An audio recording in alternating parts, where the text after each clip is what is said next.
What happens when a prophet questions God and actually receives an answer? Welcome to the mysterious and powerful world of the book of 2 Esdras, a text filled with visions, angels, and deep philosophical questions. It explores some of the deepest questions ever asked about suffering, justice, and the fate of humanity. The book of 2 Esdras is part of the Apocrypha, ancient writings not included in all versions of the Bible, but still deeply influential. It was likely written around the late 1st century AD, during a time of crisis. After the destruction of Jerusalem by the Romans in 70 AD, the central figure is Ezra, a scribe and priest, portrayed as a seeker desperate to understand why suffering exists. The book opens with Ezra asking a question that still echoes today.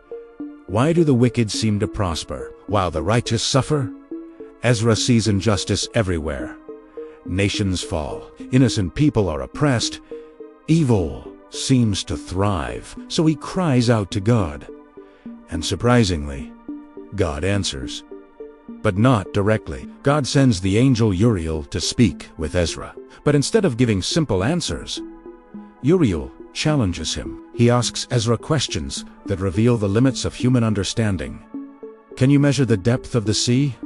Can you weigh fire or stop the wind?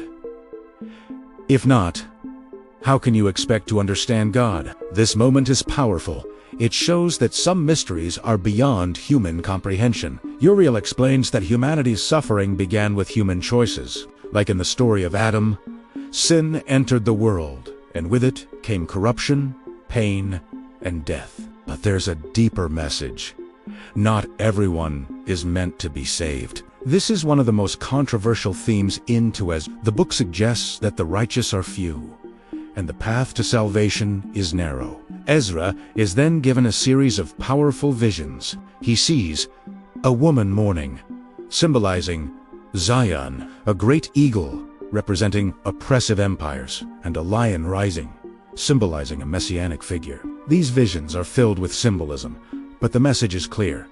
A day of judgment is coming. Evil will not last forever. In one vision, Ezra sees a man rising from the sea, a powerful figure who defeats God's enemies with the breath of his mouth. This figure is widely interpreted as the Messiah, but unlike traditional portrayals, this Messiah is a judge, a force of divine justice. He doesn't just save, he separates the righteous from the wicked, truth from corruption. In the final chapters, Ezra is commanded to restore lost scriptures. He dictates 94 books, some to be public, and others to remain hidden. These hidden texts are meant only for the wise. This idea suggests that divine truth exists on different levels. So what does 2 Esdras ultimately teach?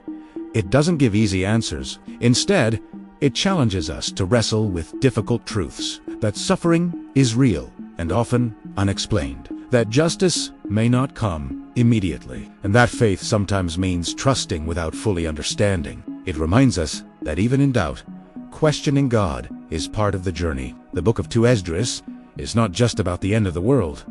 It's about the struggle to understand it, a struggle between doubt and faith, between human limitation and divine mystery.